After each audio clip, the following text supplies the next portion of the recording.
안녕하세요. 저는 검단탑병원에서 일하고 있는 가드리 아빠 이대원입니다. 안녕하세요. 저는 닥터 네디의 하윤이 아빠 김덕구입니다. 안녕하세요. 응급실에 왔을 때 위중도에 따라서 있는 구역이 결정이 되거든요. 아주 위중한 구역에 있지 않고 그래도 경증 혹은 관찰할 수 있는 구역에 있다라고 한다면은 시간을 갖고 기다리셔도 큰 문제가 없구나라고 저희가 판단했다고 생각하시면 될 거예요. 물론 저희가 오는 환자분들에 대해서 그런 것들에 대해서 수시로 체크를 하고 관찰을 하고 있기 때문에 응급실에 오면 저희를 믿고 조금 불편하시더라도 기다려주시면 감사할 것 같습니다. 일단 응급실에 환자가 오게 되면 첫 번째로는 환자를 분류하게 되죠. 분류가 된다는 것은 보통 저희는 요즘에 케이타스라는 기준을 사용해서 분류를 하게 됩니다.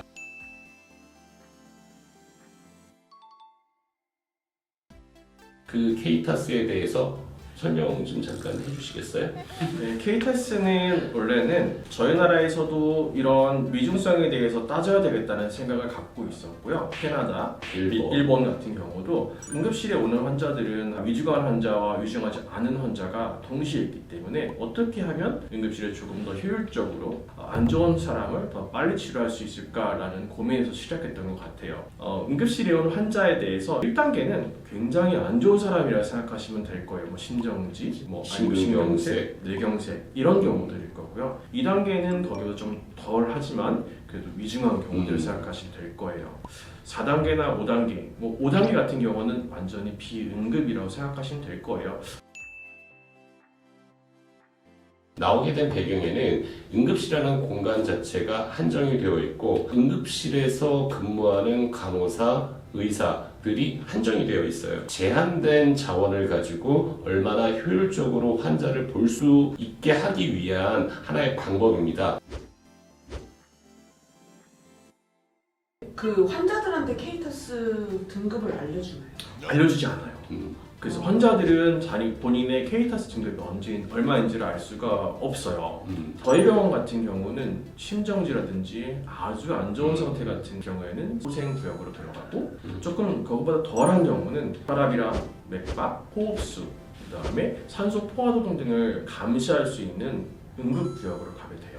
반면에 이것보다도 케이타스 4등급, 3, 4등급인 경우 같은 경우는 관찰구역으로 가게 되고요. 5등급 같은 경우는 아예 대기구역에서 진료를 보게 됩니다. 위치에 따라서 아예 위중도가 어느 정도인지 환자들은 그렇게밖에 판단을 못할 것 같아요. 메르스 사태 이후에는 분류에 있어서의 어떤 감염이라든가 이런 것도 고려해서 격리실로 갈 수도 있고 또는 소생실로 갈 수도 있고 여러 가지 분류가 이루어지는 거죠. 그러고 나면 의사를 만나서 초진을 하게 되고 초진에 따라서 검사를 진행을 하게 되는 거죠. 1년의 과정을 겪어서 보통 한 분이 진료를 하게 되면 짧게는 보통 1시간 반 정도 걸리게 되는 것 같아요. 그리고 여기서 하나 또 제가 말씀드리고 싶은 거는 외래 진료와 응급실 진료의 차이점이 있습니다. 외래 진료는 오늘도 이 선생님을 볼 수가 있고 내일도 그 선생님을 볼 수가 있거든요. 하지만 응급실은 그렇지가 않아요. 기본적으로 어떤 혈액 검사라든가 엑스레이라든가 이런 것들을 전제로 하고 있어요. 왜냐하면 이분이 응급이라고 생각을 하고 있기 때문에.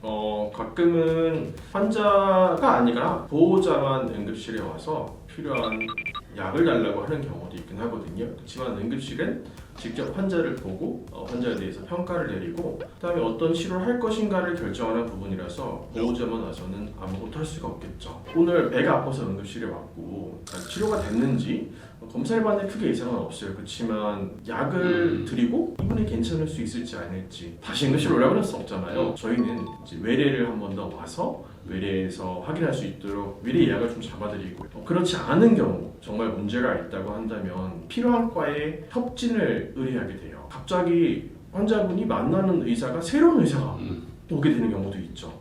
그래서 이제 놀라지 않으셔도 됩니다. 그럴 필요가 없으면 저희가 응급의학과에서 환자를 진료하고 필요한 치료를 하고 퇴원을 결정하거나 하는 경우들이 있죠. 병원이라는 곳에서는 여러 가지 안전장치가 있어요. 한 번 확인하고, 2번 확인하고, 3번 확인하고. 응급실에 오면 처음에 분류소에서 내가 어디가 아파요? 간호사 선생님한테 한번 설명을 하고요. 그 다음에 인턴 선생님한테 다시 한번 설명하고요. 맞아요. 또 저희가 또 가서 환자가 어디가 아프세요 하면 화를 내세요. 그렇죠. 똑같은 얘기 3번 하게 네. 한다고. 하지만 그거는 그런 과정 등을 통해서 저희가 혹시나 사람이 하는 일이기 때문에 발생할 수 있는 오류를 2번, 3번, 4번 서로 체크를 하는 과정이라고 생각을 해주셨으면 좋겠어요. 다소 불편하고 힘들더라도 그런 부분에 있어서는 이거는 나의 안전을 위해서 하는 과정이구나라고 생각을 하시고 협조를 해주셨으면 좋겠습니다. 네, 안전을 위한 방법이기도 하고요. 결국은 정확한 진단과 치료를 위한 하나의 과정이라고 생각해 주셔야 될 것 같아요. 네, 지금까지 저희가 응급의학과에 대해서 간략하게나마 약간 서두 없이 설명드리긴 했는데요. 많이 이해가 되셨을지 모르겠어요. 그래도 궁금한 게 있지 않을까요? 네, 그래서 혹시 더 궁금하신 내용이 있으면 저희 동영상 댓글을 이용해서 질문을 남겨주시면 저희가 충실하게 대답을 해드리도록 하겠습니다. 그렇죠? 이상 더데디 하이 아빠 가스기 아빠 이병헌이었습니다. 어색해. 아,